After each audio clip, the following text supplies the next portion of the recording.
I just think that mental health is not, it's not anyone's fault, and we all go through different stages. And so I don't see it as a negative on the individual. It's just an opportunity to reach out for help. And I really am a firm believer in trying to break that social stigma attached with mental health issues, especially for men. The first time I came in here, I couldn't hold a thought for a couple of seconds, and it was just, I felt very much at the whim of my emotions. I was just caught up in sadness and anxiety and unable to make decisions. So it certainly helped me to get control of that again. Earlier this year, my daughter was admitted to hospital, and she spent 13 weeks in hospital, and throughout that process I found it very difficult to concentrate and a great deal of anxiety and worry. So I thought I'd come here to look after myself. So she was admitted into hospital early March, and probably 6 weeks later was the first time I came to the Brain Wellness Spa. It was quite serious. She spent the first 2 weeks hooked up to an IV drip in a wheelchair, and I just found the sadness and grief associated with that made it very hard to concentrate and make just everyday decisions. So I wasn't at work at the time. I was on leave without pay, on carer's leave. So it was just very difficult to get my thoughts together and function normally. So it was very different to what I thought it was going to be, not in a good or bad way. It was just very different. And I must admit, I had a healthy scepticism at the start in terms of its ability to make an impact. But I was really surprised at the end of the first session. There was a massive and almost sudden change just to the chaotic nature of my thoughts and my own emotion and anxiety. It's a little bit like subliminal messaging. It's about taking the messages and the away from the conscious and really focusing on how the unconscious brain is processing information. And I find, we tend not to do a lot of that. We tend to be human beings, human doings, not human beings. So we just get caught up in day-to-day life. And here the process sort of forces you to put the conscious mind to rest for a little while and let the subconscious mind get some help. Yeah, I finished my program 2 or 3 weeks ago.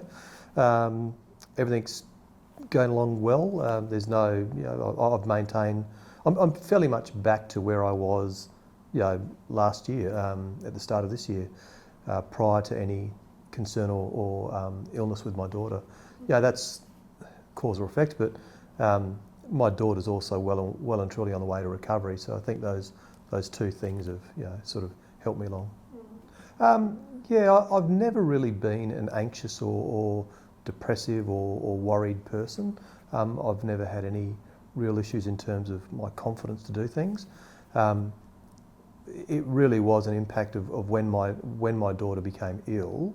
It sort of just cascaded from there.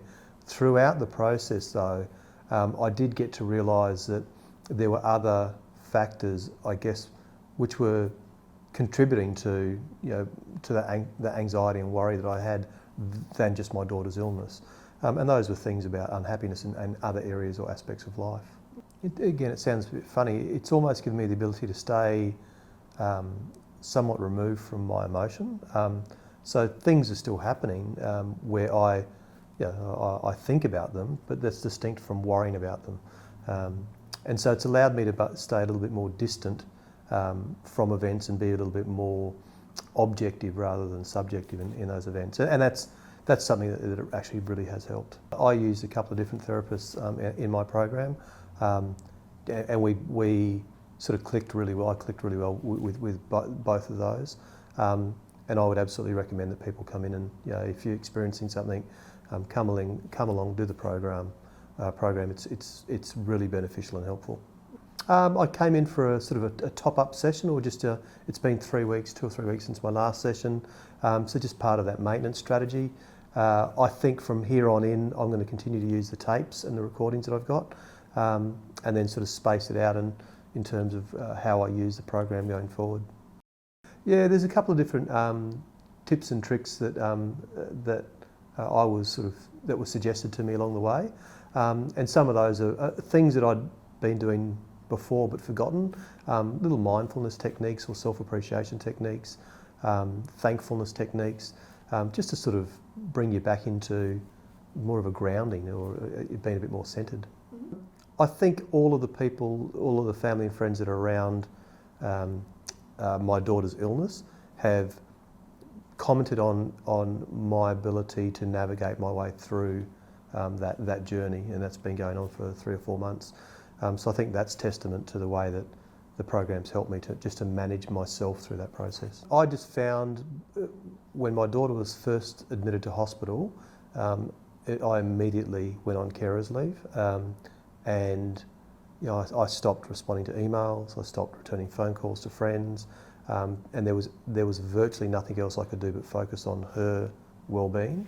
And as soon as I started coming here, it allowed me to regain some of those other aspects of my life. And it might sound ridiculous, but just giving a mate a call, that was a huge step, because then that allowed someone else to come in and help through that process.